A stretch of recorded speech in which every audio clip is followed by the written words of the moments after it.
everyone. Tea with Lilith here. Happy to join Bearcat.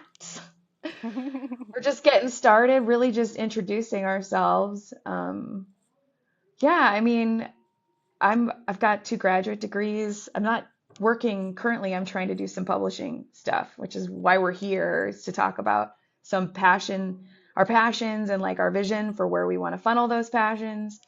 And, a little bit of background I think is probably good, don't you think, Bearcat? Like where we've been, kind of like a timeline, shortened-ish. Sure, yeah. Okay. Shall I go first? You want to go first? I want you to go first. Okay, okay. Well, just a little bit about me. I am a mother. I'm a single mom. I live in Utah, Salt Lake City, and I've been to school, like typical, university story. I did get two graduate degrees because I had a bit of a career crisis and needed to make a quick decision. But they're both in the fields of psychology. I have clinical practice or clinical experience, inpatient, outpatient, as a licensed professional in Idaho. And I'm a learning science person. So I've worked at a nuclear lab, just designing programs for training, essentially. So there's corporate applications, but it's essentially just learning. How do humans learn? How do they function? And then there's the ethics about all of those things surrounding that. And I think that's really what brings Bearcat and I together. I think fundamentally, tell me if I'm wrong, is just we have a shared values of kind of like what we want to do with our skills that will have the best impact on for us personally, but also like systemically, like what impacts can we make systemically, especially at a time where we need answers and we need people with ideas, I think. Well, we need people with some kind of experience in the realms. Like you have worked with people, you've put the hours in, getting to know people and talking to people, and then put hours into thinking about it, even from a third perspective. So it's exactly the kind of heart that we need in people that are trying to be in positions of leadership or teaching or guiding or whatever in these spaces, these creative spaces. How long did you do work with counseling people directly? So I graduated from Idaho State University in 2015 and was shortly licensed after that, because my program is a K-CREP. Well, it's not my program, but the program I completed is a K-CREP accredited program, which means you have to have certain amounts of internship hours. So I was able to hit the ground running when I graduated. And I practiced on and off because I was still very much a Mormon, wannabe stay-at-home mom, economic realities that never came to fruition, my fantasies, my young teenage Mormon fantasies about what married life was supposed to Because be. that's what we're fed, But certain images. yeah, and but I did work for about 5-ish years, inpatient, outpatient. I've worked in domestic violence settings. I've worked in with people with serious mental illness, functional disabilities, autism. Even as uh, I've been an educator. I have way too much schooling. It's actually kind of embarrassing. It's not even like an No, it's accomplishment in never some way. too much. Well, no, I love it. well, it's explaining. It's kind of, I have a lot of graduate hours of education and psychology. I just do. So in those experiences, I've worked in settings like school settings, K through 12. I've seen a good spectrum of it all. I don't have a lot of years of experience doing one thing, but I would say serious mental illness is something I personally deal with, and it's in my family. I think it's why I went into psychology. In fact, I know that's a piece of it, to just try to understand myself and the struggles we had because of all the mental illness in the family. And you didn't really have good tools in the 90s to really everyone had ADHD. And now we're kind of going back to that. We're like, maybe it's autism and not bipolar. But at any rate, we evolve in our understandings of our functioning. And in my family, there's just a lot of that. So I feel like I have added depth in those areas in terms of like discerning someone's functioning and what they need. Um, Yeah. yeah, and that spans most of my life. When we talk about, that's more like in the area of my struggles and the big T word, the trauma words we throw around these days that we all have. Um, but Well, anyway, it's I went like off into the rafters there. Oh no, it definitely it takes having that experience personally and familially, it just broadens your ability to, empathize and show compassion towards others, because a lot of people don't have that experience. And so they're very judgmental or very dismissive about the way and the weights that trauma and the way that that manifests symptomally with these kind of things that we're putting these labels on, but really it's a symptom of having these experiences in our childhoods, our parents having these experiences, our grandparents, and not only have they had their own traumatizing experiences, they have not been given the tools either to deal with it. Mhm. So it's like we're at least third generationally into, oh, we don't have the tools and we don't really understand. So it is very beautiful to naturally gravitate toward that kind of healing, knowing what it is, and having that pain to share. That's what we need. Yeah, that's beautifully said. Thank you. That was really a lovely way to frame my experience.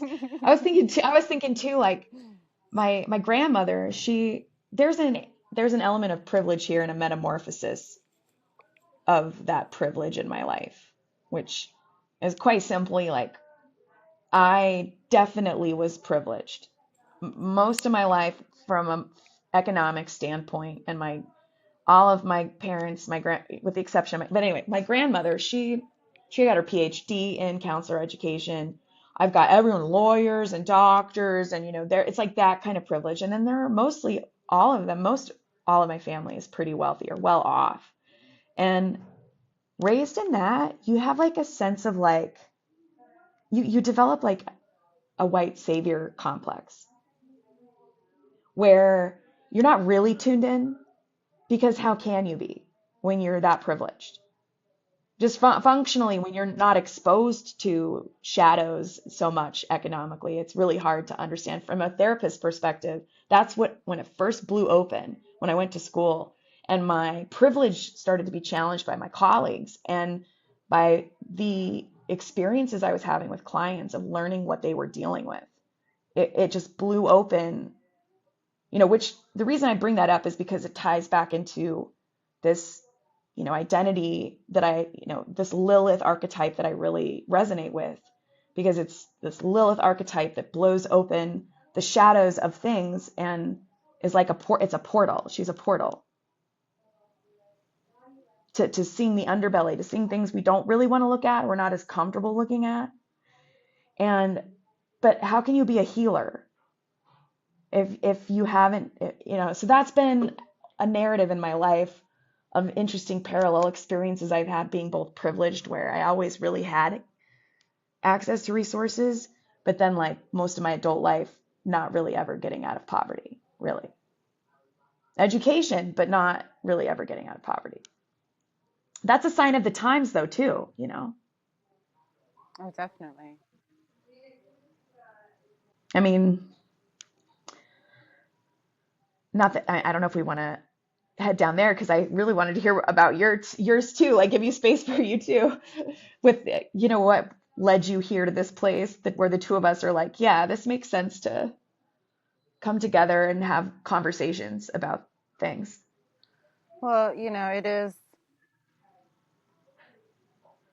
having the experience on both ends only allows you the ability to speak to those on both sides,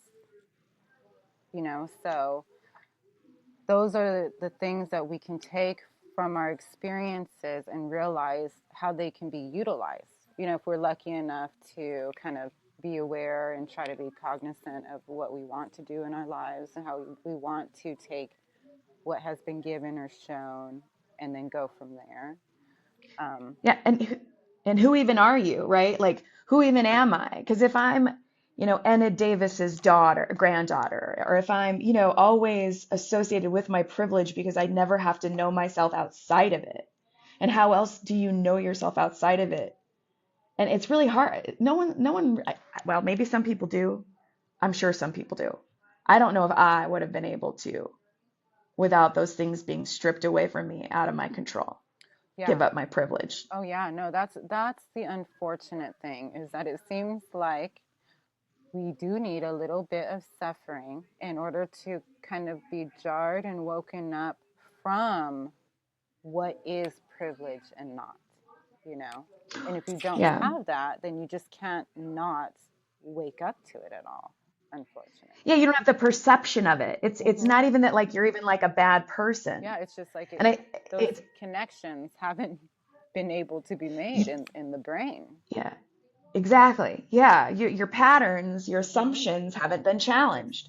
So your brain isn't going The to make adjustments. synapses have not even started with their connections to Exactly. even be sparked up again, let alone have some lasting influence. But that's the whole reason to become a person that wants to speak to others, which is something that resonates with you and I. How one thing that brought us together is that we do have a desire to be part of people that are helping guide and heal others, because we needed that for ourselves and we need that for ourselves, and we recognize how important and reciprocal that is within healthy community and dynamics. Yes, because isn't that what we've been suffocated from in Mm-hmm. patriarchy? All of us suffocated from each other. Just, God, it's like when you just think about game theory of capitalism, where like, everyone in their own space, everyone their own way, everyone an individual, pull yourself up by your bootstraps. And we've tried that pattern. Well, it's And here we ignorance. are, late stage capitalism twice. And it's not like we haven't seen iterations of these, you know, structures that it just topple over because there's no sustainability in the way that we think about how we relate and what is it that we're even doing if we're not meeting each other's needs. I mean, how many people would say going about their workday or like their regular routine that they really feel like their life is designed to meet their needs right now? Oh, hell And no. I would bet 99% of human beings on this planet are like, it's not working. It's not working. That's a tsunami. That's actually about my song that I wrote, this civilization imagination song that you can find on YouTube. Well, Um, okay. we can get to that later, but Hmm. that ties in. It's just this seizing the moment, you know, and through our conversations, through whatever structures we're building, how we network, Yeah, to virtually do and it in a way, physically. yes, virtually, yeah, in whatever environments we're in, are we doing it equitably? Are we being intelligent about how we organize and how we play together? Are we being fair?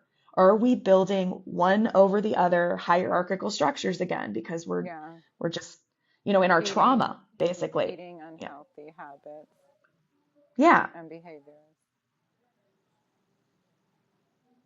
And how do we end that timeline and Well, start a new one? literally the only way is to become a person within our own communities that is an Hmm. active voice and a physical body that represents a person that has benevolence and good intention and Yeah, I mean desires that's to stimulate stewardship and whatever, you know. yeah, that's locus of control. If we're agents of change, agents of influence, which we are now digitally, that's the weird timeline shift here. I think like we almost have two different realities, but yet they integrate. How can we figure out ways where they are more integrated, more sustainable, where this technology is working for us in our immediate analog environments rather than against us? Well, by realizing how we can utilize it to bring us back closer to each other. It's like we are so far removed from each other physically. If not for the internet, then we would be fucked right now. We would have no friends. We would have jack shit. Mhm. We'd be jumping from our work windows. We'd be jumping from our apartment windows even more than we are right now. Well, we wouldn't even be aware of what was going on because they wouldn't even orchestrate the trauma that Well, they've been no, orchestrating and the yeah. way they've been Yeah, orchestrating we it. wouldn't be Anyway, aware of what was out, but we would know the everyday suffering of being a peon fucking peasant yeah. bullshit cog until we rust and disintegrate and get replaced, you know? 100%. There's always the other side of the coin. There's always that opportunity. There's always that Okay, so they have advantages, but guess what? This is physics, right? Where there are advantages, there are also disadvantages to those that are taking advantage. So, for instance, what's taking place right now in the Middle East.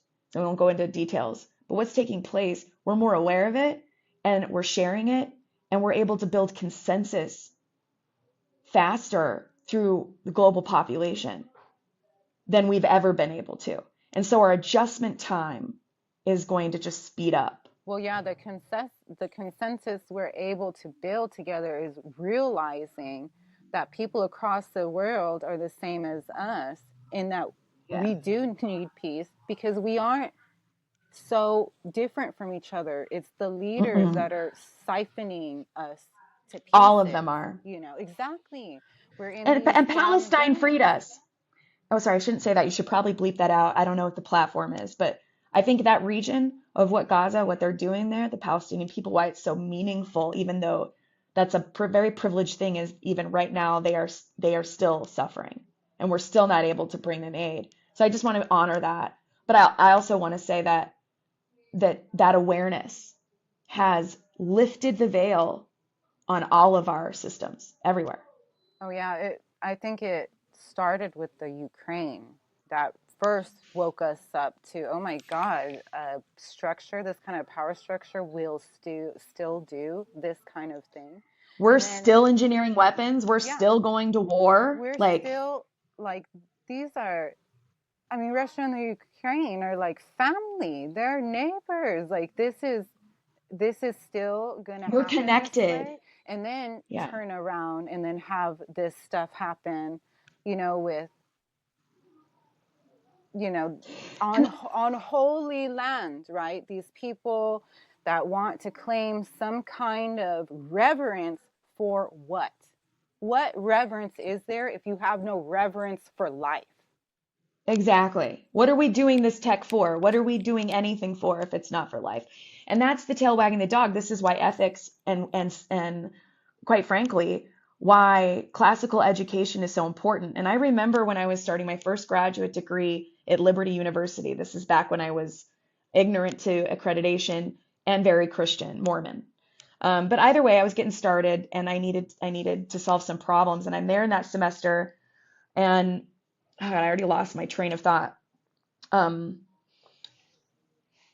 oh, took a class on, STEM because there was at that time, this is 2012, they were making changes to our education system by wanting to just do exclusively STEM program. Remember, I'm a program expert here, so this is where my expertise is coming in now, Yeah, no, this I many years later, remember the name and of it, seeing.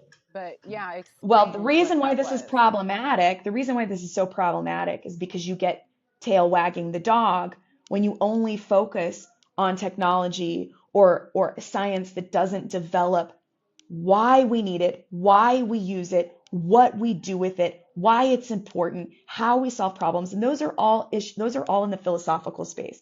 Those are all in the classical education space where we express ourselves through art, through music, through community, through history, like understanding what it means to be human, what it has meant to be human, the foils and lessons we've learned, the art that we've made, all of these things that create meaning, that create culture.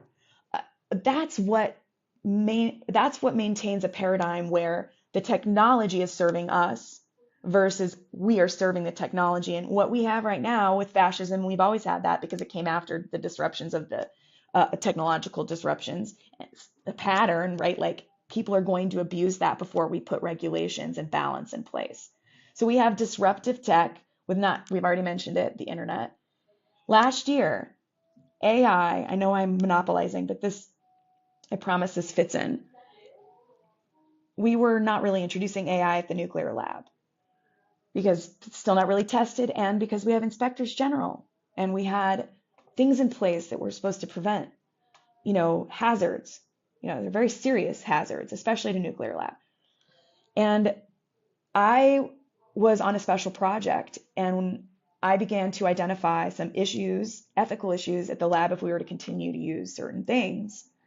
Like, we are looking at technology potentially in the future to purchase that does the biometric scanning. And so I did a little bit of research about that. And it's, you have to consent to that. You need to be able to consent to that because that's like your health information. They can know a lot. Just go look what they can know about you. I'm not going to fly off the cuff because it's been a while since I read it, so I don't want to make shit up. But it's invasive. And they're already doing that at the airports. They've been doing it without your consent at the airport for years. Yeah, And so, they have the ability to see our needs and then ignore them and right. And so blatantly. now and so now we have Palantir utilizing our data to actually militarize our data against us. They did it in Palestine against children in Palestine. I mean, against all ages. They've been using this military tech.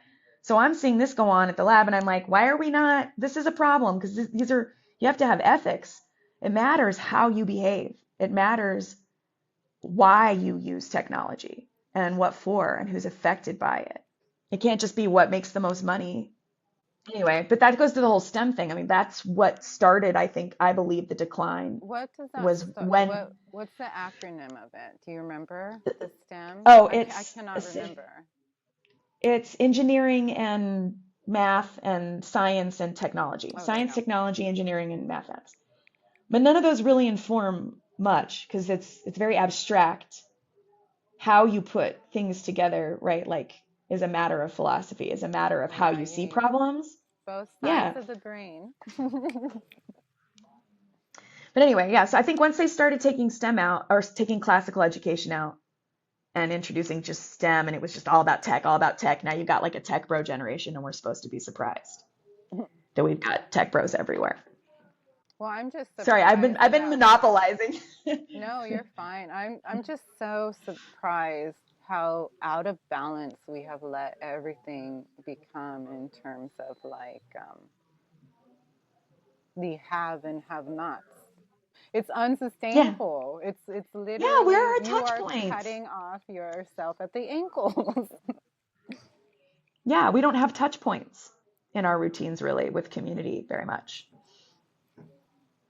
Yeah, well, What are it's your touch points where you are, or not necessarily specifically, but like what touch points are meaningful to you in a community where you feel like this feels right. It's, it's not too much with Goldilocks. It's right there in the middle. It hits the spot. I'm thinking, I'll give you an example of what I mean. okay. Like a lot of people really love the farmers market, right? Because not only are you supporting local business, but then you're making your own food. It's typically a little healthier. You know where it's at least being sourced from, stuff like that. Well, I will say that when the pandemic happened, I could have not worked and just applied to get some money from the government, but I did not have it in me to do that because I was able bodied, and like that. To me, there is a sense of some kind of ethics and morality in me. It's, you know what I mean? Like you were saying at the beginning of the call, like that is something that you and I appreciate about each other and gravitate toward, that there is some kind of thing in us that wants to do good and wants to gravitate toward accountability being seen in everybody, not just you know some rather than all. um, Mm. so I had never ever even thought about what it would be like to be a grocery store clerk, to work at the grocery store. But lo and behold, during the pandemic, that's when I started working at one. They needed, that was one of the jobs that was hiring and that needed help, so I started and I just fell in love with the fact that I finally felt like I was part of a community and a neighbor. I had never felt that sense of neighbor before, working at a grocery store for months and months and getting to know the locals, people that lived around. In both of the places that I worked at a grocery store, they were both kind of a lot of retirees. So there's a lot of elders that I saw to come in. So I was able to see the needs of my own community members. I got to know them to the extent that I did. in that limited setting with the limited things that you could do. You know what I mean? But in doing that, it made me so much more aware of the lack of community leaders, community managers. What the hell does a district manager even do? If their district is not sustainable, their businesses are fucking over their own residential neighbors and community members. You know what I mean? Like it's just so out of whack. So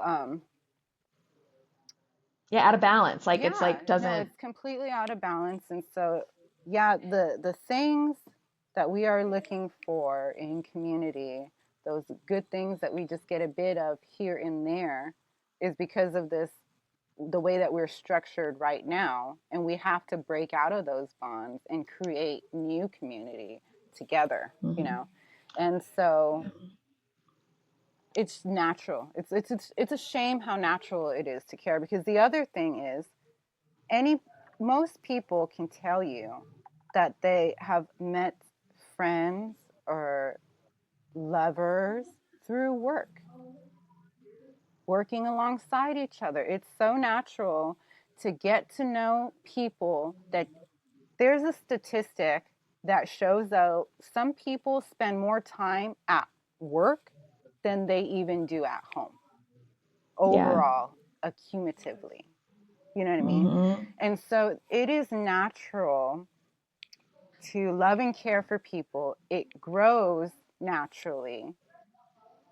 But even in our most basic structures of having these work dynamics that we do, we have desensitized ourselves to each other, because we can be chummy with our coworker and then them never come back again and us never speak to them again. And it's like, well, on to the next. You know, it's like so Yeah. disposable. We are desensitized to true human connection. And then we get these little bursts of it at the farmer's market. When we go through the grocery store line and we expect that clerk to tell us, "Oh, how was your day? Oh, this and Mhm. that." It's these little things are very sore replacements for actually being part of healthy and active community, where you are a resident of a place that you love to be in, that you have Mhm. ties in, that you want to be there, that you want to be integrated in, that you understand that wherever you are working, that you are able to afford living close to there. And Yeah. earlier, you were mentioning about, well, it's just like, what is the reward really? Like, what is the reward from being a good community member? A good, what is your reward by working for your local grocery store when you can't even afford to live in the vicinity of it? That, I mean, it brings up just again a great way to frame why capitalism is such shitty human design, because what is value? We understand the efficiency of it. It's not really in question. Well, its question is like, what is it really serving? And I'm not foisting upon some kind of economic debate. Like that's not really my interest. But from a human standpoint, in terms of our actual needs, I can speak to that, and we all can, because we all know we need human connection. That's borne out in the science over and over and over and over again, the importance of connection to even heal things like addiction and mental illness, and how much of our systems, like you're saying, designed to sort of rip us away because we're really actually just now on a treadmill chasing a carrot, and it's this artificial value of money, but it doesn't actually bring you what you need, because what you really need is safety, shelter, and the ability to create and connection. Like those are like fundamental human needs, to be able to create something, to be able to feel safe in your body, to be able to have, nutritious food, Well, to to be have able, a those are very role and simple. And purpose. these are simple problems to solve, especially with the technology that we have. But when you have an Hmm. upside down value system where it's all about the money, And the Benjamins, which again is artificial value because it's an abstract. You can't eat dollar bills. Now you have people that can't actually have their needs met, even though they're working and they're making this money, but it's like it's all going where, and there's no actual accountability in a monetary system like that anyway. Mm-hmm. So how can we be more accountable to each other, to meeting each other's needs and collaborating on those actual needs? And even sex too is obviously that's part of creation and a part of just human connection. And it's fun, and like what kinds of fun things are we doing in our community that aren't just like more ways for corporations to come in and vampire our wallets? Like, are we actually using our spaces that are accessible for everyone in the community? No, I can tell you, homeless people, I know because I'm in that community right now, homeless people are pretty much iced out. They're iced out economically, they're iced out from human connection. And we can cry about the homeless population. I'm trying to just make a point, like, when are we going to just choose better designs where like we really aren't putting each other above one another based on some carrot we're all chasing that isn't really nurturing us or our souls, or really why are we even here? Don't we want to dig in the dirt and do cool shit together? Why are we doing cool shit so Jeff Bezos can have a wedding and rent out Venice? I know we're all in agreement here. We're all in violent agreement, but the force that we need goes back to what you brought up, the locus of control, the way we change that. I'm not going to change whether or not Jeff Bezos has a wedding in Venice.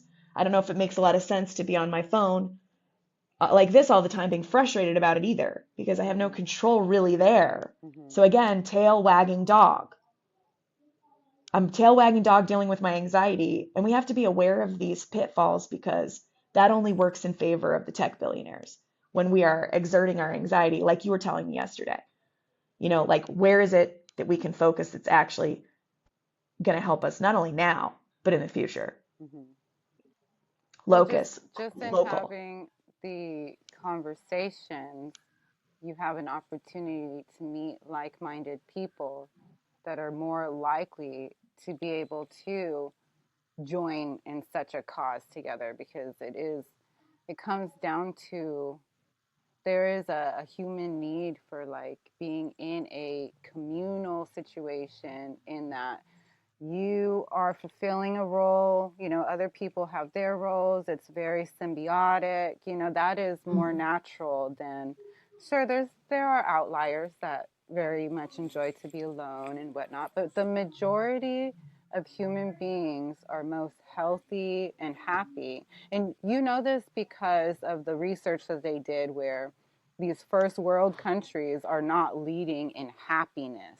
Whenever they do that index of, I forget what they phrase it as, but their little happiness index, where they go and Oh see, yeah. you know what I'm talking about, I know, but Mm-hmm.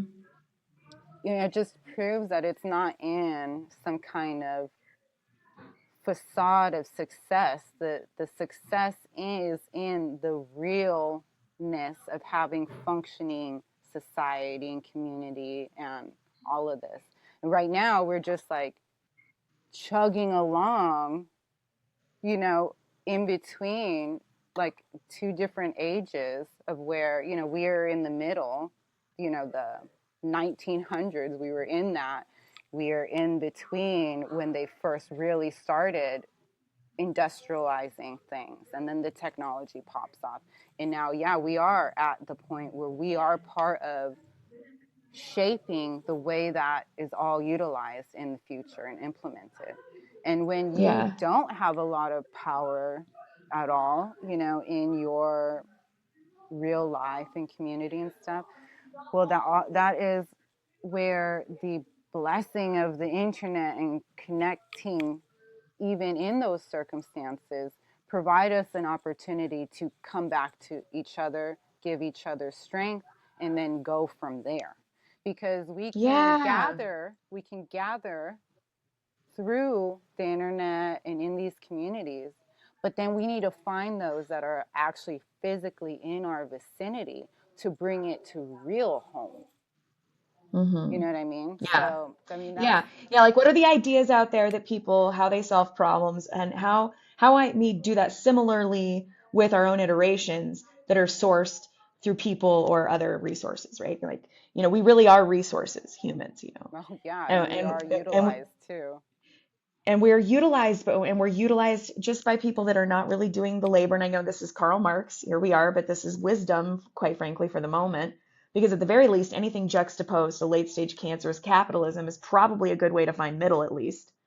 And we don't have to wait around for permission. I think this is the key point in a lot of ways, is this how much we have outsourced our lives and what we have to do to survive because we are on this hamster wheel. So we're outsourcing everything. We're just trusting our politicians, or because we're stressed, Yeah, like, and it's just outsourcing we're responsibility. outsourcing everything. And it's like, when are we going to, okay, enough of this shit.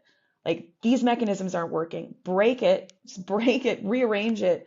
What's going to actually put us in alignment with our values here, where we aren't in a situation where we can't literally stop the first live stream genocide. We can't literally stop it. We're just watching it. You know why? Yeah. Because we've built systems. This is the system we've built. Well, And we as much as didn't we want to, build it, we just accepted well, it we've because we didn't simulated over know, time. It's, yeah, it's over generation. I'm not blaming. It's not like I'm looking at some person. That's actually the opposite of the point I'm making, is that we got here through generation, right? We got here Definitely. through co-creation because we were using patterns of capitalism, patterns of monism, patterns of all these things that we thought were wisdom, and they are. It's not that they don't work to solve problems. It's that, what can we now look back and realize, okay, here we are. Like, what lessons have we learned here? What do we really need? Like, if we were to just go to source, like, just go right to, not to sound like all the hippies on the internet. I like that word though, just because it's universal. Wherever who you are and what your needs are. Like, because all of that stuff that gets piled on us, all these things just get scaffolded on us, and we have to shed it. And we're in that moment of shedding, but we're also having to build at the same Yeah, time, yeah. Yeah, and because that's we the still have thing. needs. Yeah, well, and that's the thing. It's like people are like, well, when is it going to happen? And it's like, well, we need to do it now or never, and it's like, oh, well, everyone is, anyone in those positions are going to be corrupt. And it's like, oh, really? Well, what do you think about you? And why don't you then rise up and be in the position, be an example, Well, type you know thing. why we do that? And that always comes from a place of ego, when we just don't know how to do it. And I think there's a lot of that going on. We're all biting at each other because we're scared, and we don't necessarily, we're being asked to do something heroic. Oh, yeah, And for sure. we're being asked to be heroes right now. And that is no small thing. And it's scary when the ego is asked to do something it's not used to doing. And what we're being asked to do, we don't even know what we need to do. So there's so much we have to figure. Well, we're figuring that out. That's where these conversations are happening. Mm-hmm. And then, getting it to a stage where we materialize it too. We're not just talking about it. We have to get out of this Yeah, trauma, right? exactly. Like this trauma pattern of being angry and then just going back to the abuser with their dopamine. Oh, and then we get angry because, look, our abuser abused us again, which are all the systems, just name one. I mean, how many systems are there that are like stressing us out and then giving us dopamine and be like, come back, okay, we'll solve it. And then they do the same shit over again. And we've been dealing with this cycle. We've been dealing with this cycle for Yeah, a long time. We exactly. need to break that cycle of abusing ourselves, even, Yeah, and the only way that we can do it is by collaborating and cooperating with other Yeah. people that are in the same mind and heart states, that, and the only way that we can do that is finding each other, and the only way that we can find each other is by having these conversations that act as little That's beacons. right. That's why. Yes.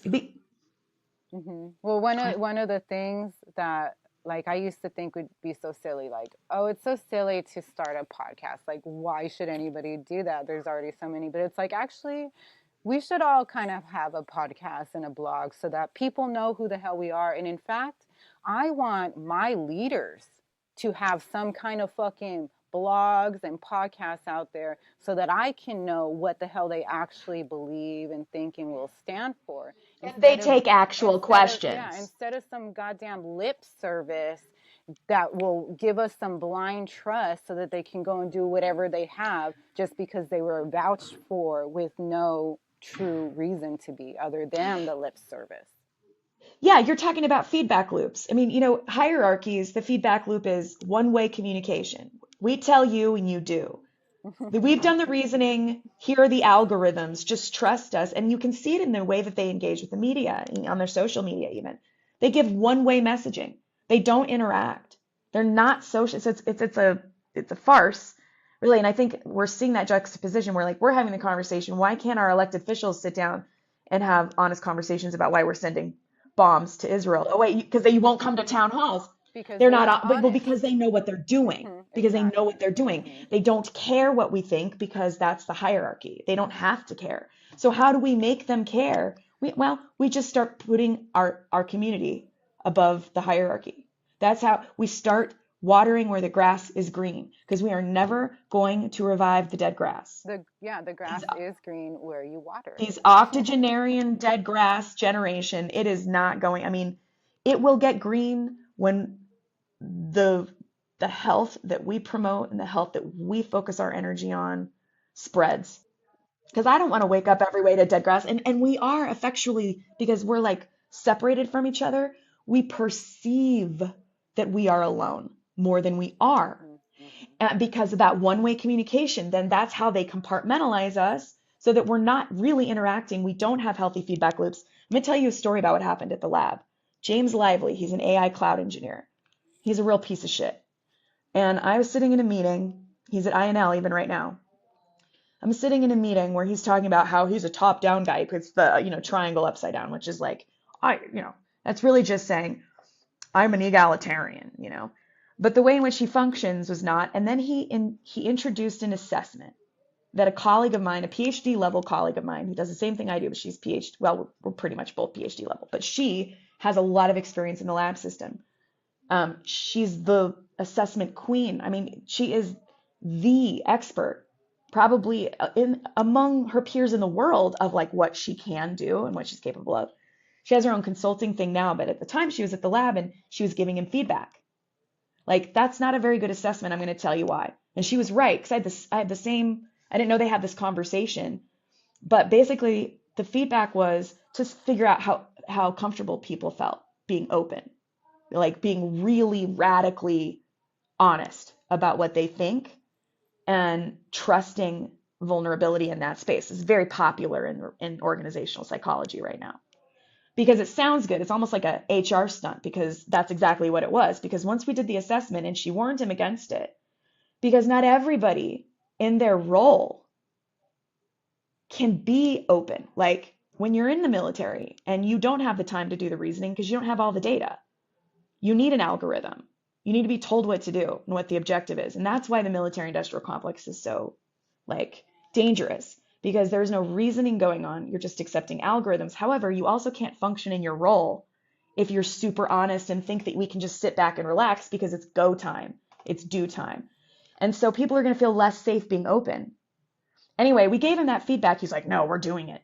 Then guess what? When they came back with the results of where everyone was in their departments, obviously those that weren't in implementation were much more comfortable being open because they're in the analyze and design stage where there's much more openness.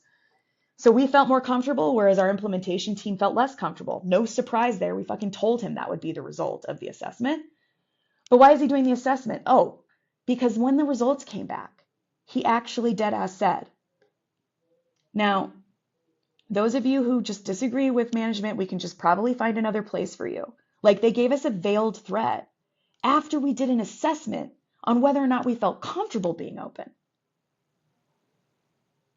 And this is a guy that's like, yeah, I'm tough. See, like I pick up on stuff like that because that's bullshit. And he was just abusive. We had 2 women leave the team because they were systematically bullied by him because he didn't know how to play Somebody nice that in the didn't know what the hell playground. they were doing, but they had the And position he's, yeah.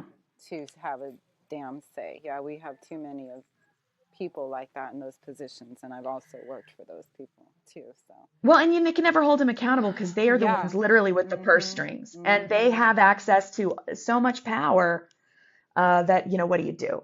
So we have to build those structures that safeguard against abuses of power. If our, government systems, if we've even we probably even haven't even had something authentically a democracy for some time. No. Oh, I hell think we're no. seeing that. Oh yeah, no. Yeah. We I Or forget if we ever have, really, because we've only ever had democracy for white I people. forget what year it was that I'm pretty sure it was Harvard. It was some leading college that did a study and confirmed that we are in an oligarchy. We've been in one.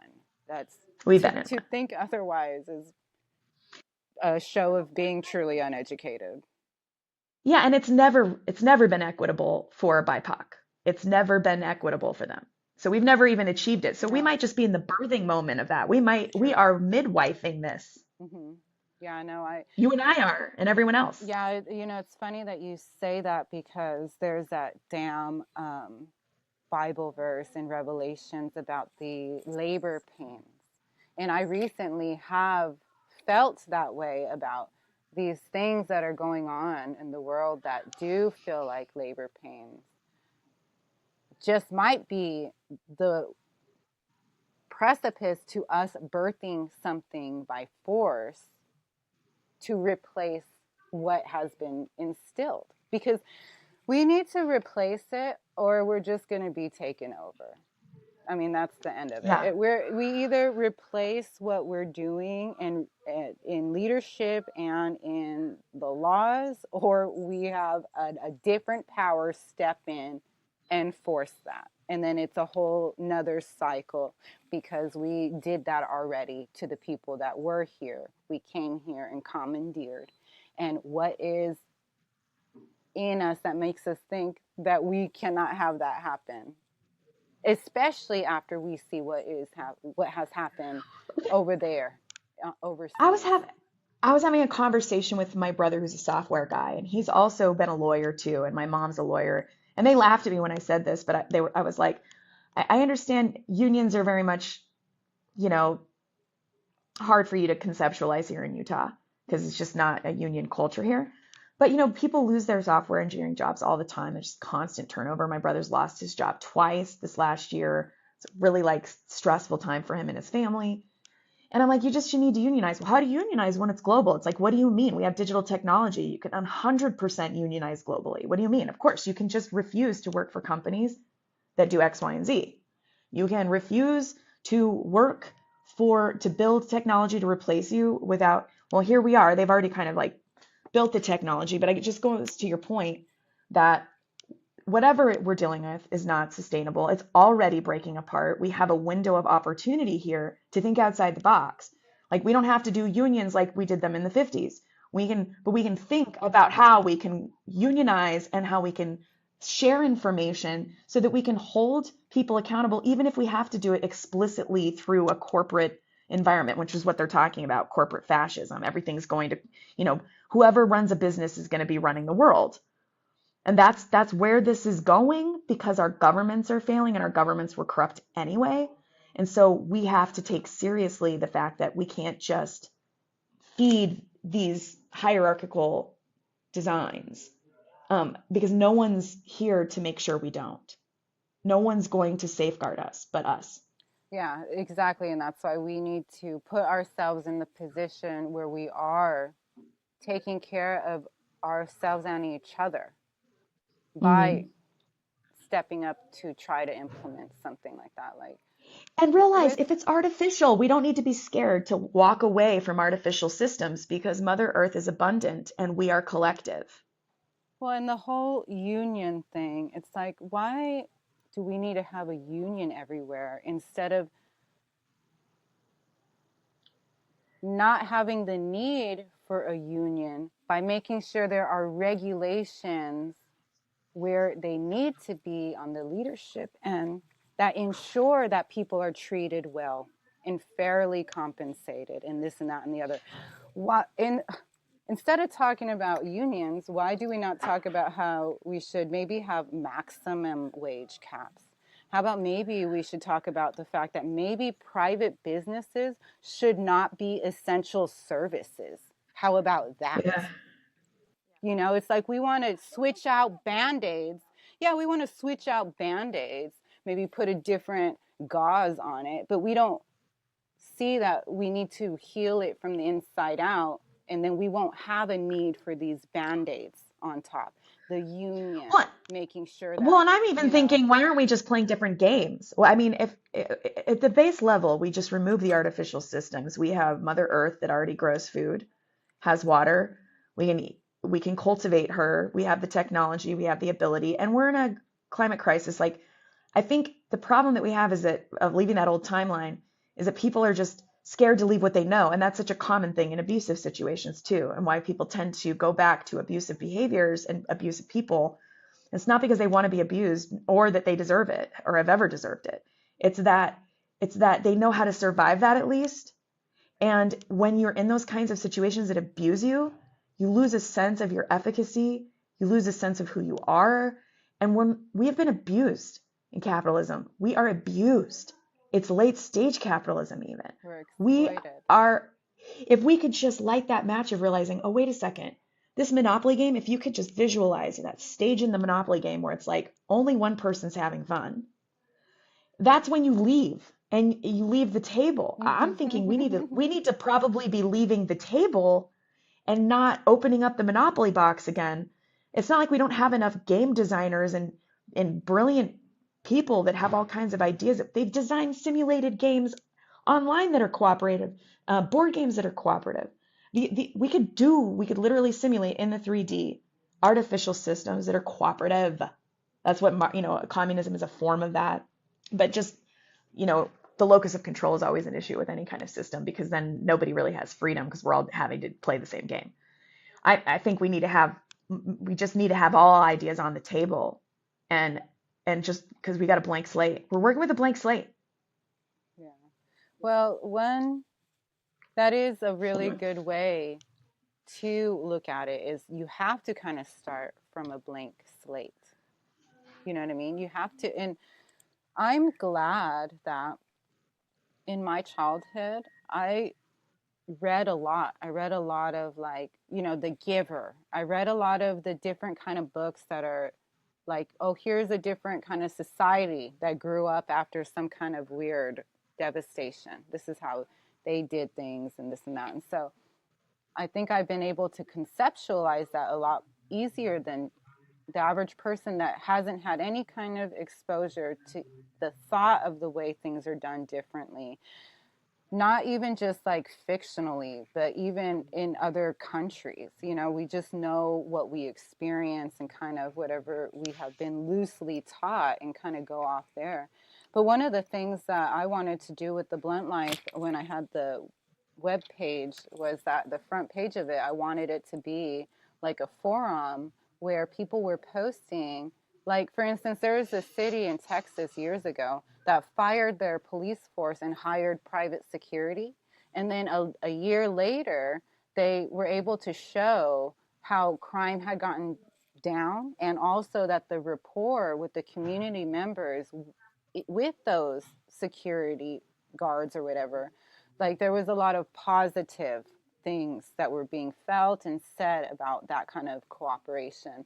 And it's like everywhere, all across even the world, there are places that are taking up for themselves, these little cities and towns that are taking up for themselves because they realize that how they could do it better themselves. They're real people there, not some ominous big brother or president daddy or whoever the hell else. It's the people that, when there is an EMP and there's no electricity or anything, it is those people that are in a radius of each other that will realize what everything does come down to. If we want to talk about what true safety is, true safety is knowing who the fuck your neighbors are. True safety Yeah. is, Do you know their names? Do you know that they what they need typically in their life to function? Yeah. yeah, and it is, we are comfortable and we are scared of each other in real life, and we don't want to risk our lives by being a public figure that has to speak out against what is the norm there and what everybody is already doing. Nobody wants to do that, but oh well, that's what we have to do if we care about it. And if we don't, then you're wasting time talking about it. You might as well just be quiet and listen and do the grunt work, and somebody else will take us over or help lead us into a new way. Yeah, like Just just outsource it and everything will continue be to fine. outsource it. Ignorance truly is You bliss just until it's ignore your not. bank account. I mean, no one wants to look at their bank account and look at their money, unless you do, and then you're a weirdo. And we love you because we need people like that. But no one likes to look at their money really because it's just anxiety inducing. But you always feel better after you do. You always feel better once you sweep in the corner in the kitchen, when you do the dishes, Yeah, and got, the way that we govern ourselves is no different. We've been outsourcing this for a long time, and I probably need to wrap it up because my voice it's so dry here in Utah, and I drink yeah, so no much water, worries. but Yeah, I'm no, we'll chit chat dehydrated. again. But this is really good though, and I'm also kind of mindful of the time that I'm taking too in this space. Oh, no So, problem. but I love where this went. I felt like this is a really great way to frame where we're coming from. So thanks for the, opportunity to come on your platform, and I'll be sharing this on my platform as well over at Tea with Lilith Yeah, on well, YouTube. I was wanting to help host it just because I know you don't have your computer set up right now. But yeah, we're definitely going to be doing more stuff together on Yeah, we'll both work it ends. out. We could, Yeah, all angles because, the Blunt Life is not just me. The Blunt Life was meant to be an umbrella for people that were wanting to come together to be a strength in their community. And it is about the artists that will lead, because it is us stimulating the humanities of the arts in music and in writing, books, and in doing all of these things that remind us where the true humanity is with each other. And that's where we resonate too, with not only wanting to have these conversations, but also be part of the community events and stimulating those kind of feelings and vibrations and thoughts and support out there, because we need to be able to feel that support, not just virtually, but also physically around people. And it is scary because we have forgotten how to make real friends outside of the structure of school and work, you know what I mean? But yeah, with the Blunt Life, the little hashtags for the Blunt Life have always been live honest, support local, and be blunt. And it just yeah, really leans into where you and I and so many others are thirsting and hungering for true authenticity, and a person and people that will say what they mean and do what they say and live by example, and that you can't blackmail because they are the real thing. You know what I mean? So, hmm I mean, yeah. this is why we're coming together. This is why we're trying to create spaces where people can hear these kind of conversations and think on it, and then even engage with other people further. I mean, that's the whole Yeah. reason of And it. give us ideas, give us feedback Exactly. loops where we Yeah. can learn where maybe we have Hmm. blind spots because nobody's an expert here. Really. I mean, we all have our education, we all have our experience, and then, the world will show you that that means nothing, the next day with some kind of catastrophe. So we have to stay humble, we have to Exactly. stay willing, we have to stay willing to have that blunt life feedback. Hmm. Yeah. So I love that. All right, Well, lady. thank Well, you for your time, and it was a pleasure. It was a hmm pleasure. so good to see you again, and I'm excited for the next time. Me too.